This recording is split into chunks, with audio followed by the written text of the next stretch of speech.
Okay, I'll stop asking about the security deposit. This happened this past November. Our landlords asked us to move out. We found another apartment for $2,400. But enough about the depressing rental market in Hawaii. Upon cleaning out our old apartment and leaving the keys in the apartment, they couldn't be bothered to meet us for final inspection. We messaged our landlords about the security deposit 3 days after we moved out. We're busy. Stop asking about the security deposit. I'll write you a check when I get to it. No problem at all. We wait patiently because in the state of Hawaii, the landlords must return the full amount of the security deposit not provided within 14 days. 15 days later, after leaving the keys in our old apartment, sent a nice email with the link to the State Department website. https://cca.hawaii.gov/blog/security-deposit/. She emailed back after 5 minutes and she'll get the check in the mail the next day.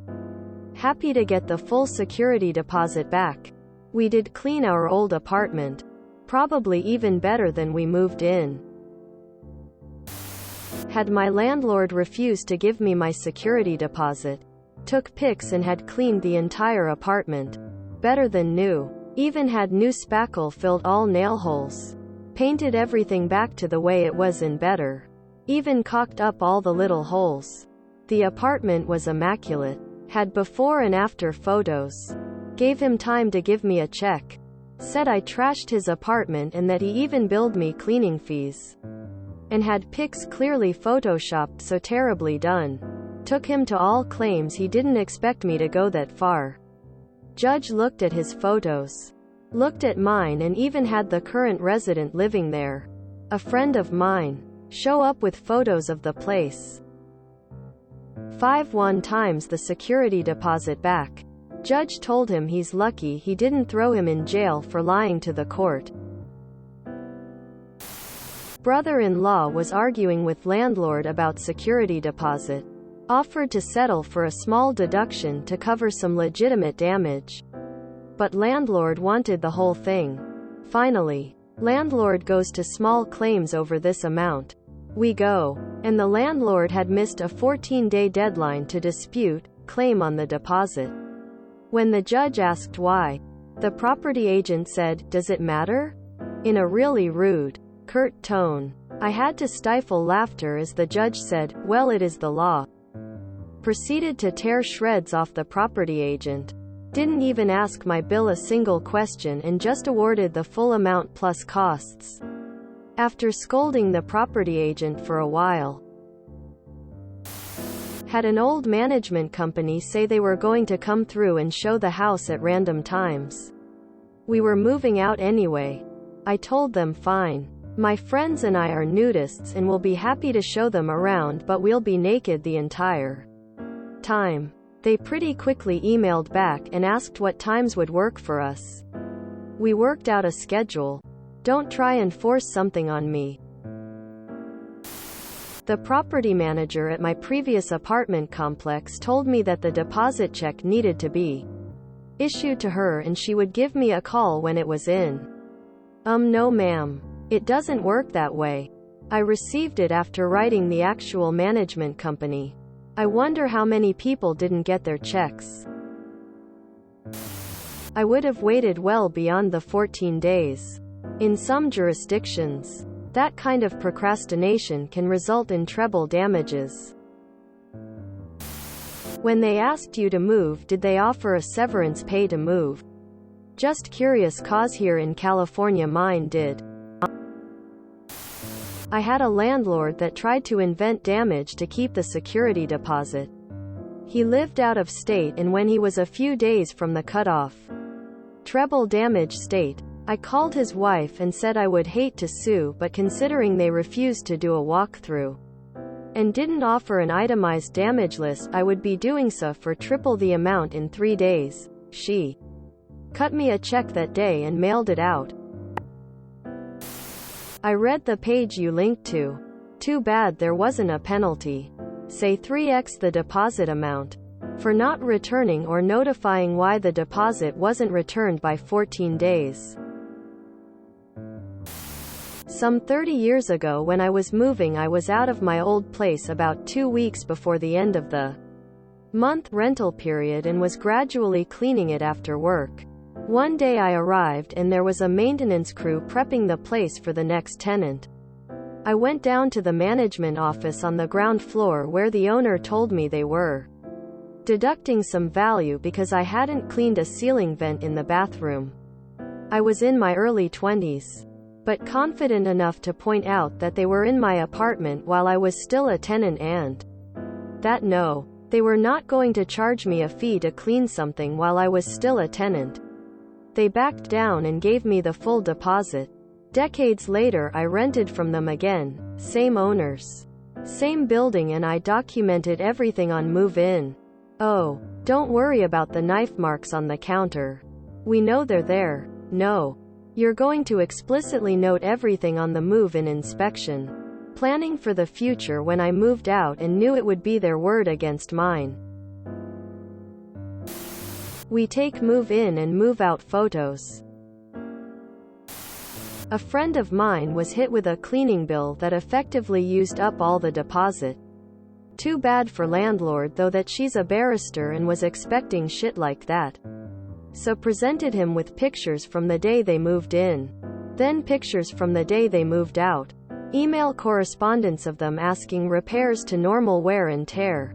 Receipts of purchases they had made for upkeep during their tenancy.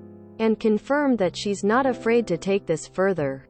Deposit returned in full a week later. Isn't it depressing that this is the level of crookery we expect from landlords? I had a landlord hold back my whole deposit over a broken light fixture. I arranged with the new tenants to come in and replace it. Took photos. Sent it to the agent. She billed me for time and per kilometer to re-inspect and make sure I actually did it. I was pissed. Charge was about half of my deposit. South Africa. And we have no council protecting renters against shark landlords. She was the owner of the business. So periodically over the next 6 months I would get on my motorcycle, remove the plate and go smash a brick through her 2 front windows of her office. 3 meters by 2 meters. 10 feet by 7 feet. Laminated safety glass windows. Sometimes I would do it twice in a week. Other times I would skip 6 weeks. After the 9th time I figured I should stop. Did not get my money back, but it certainly made me feel better. $2,400 a month? My South European ass doesn't understand this. Edit. I live in a big, central and populated city of Spain. 25 square meters flat. €550 a month. Woozy face OMG, hi, resident here too. I gave my landlord 2 months notice. Date that I will move out.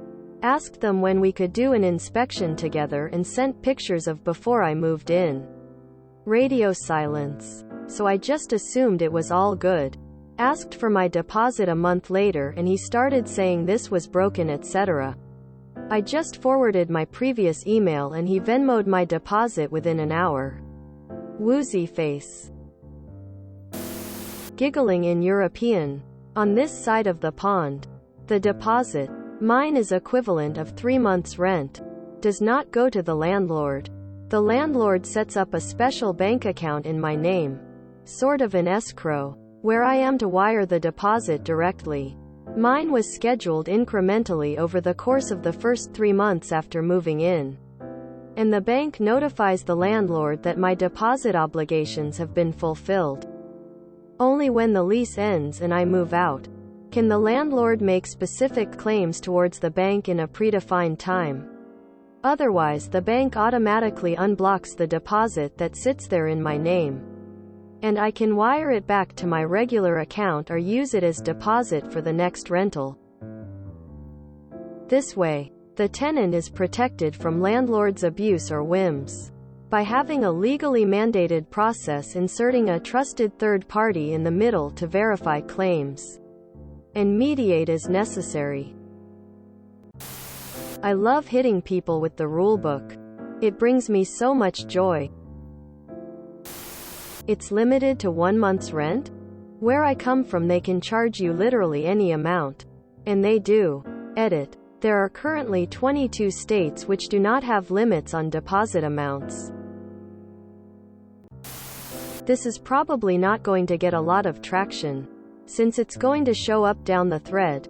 If you live in Texas, and your apartment manager doesn't give you back the security deposit immediately, send one certified letter requesting that it be repaid. That's it.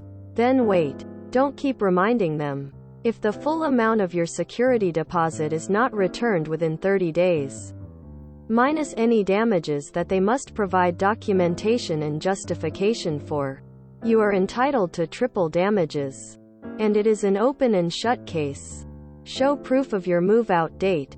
And if they didn't send the security deposit back, they owe you 3 times your security deposit. This is state law. But, I am not a lawyer. You might want to read up on the case law yourself. You're lucky. Every rental I've lived in, I've never gotten the entire amount back.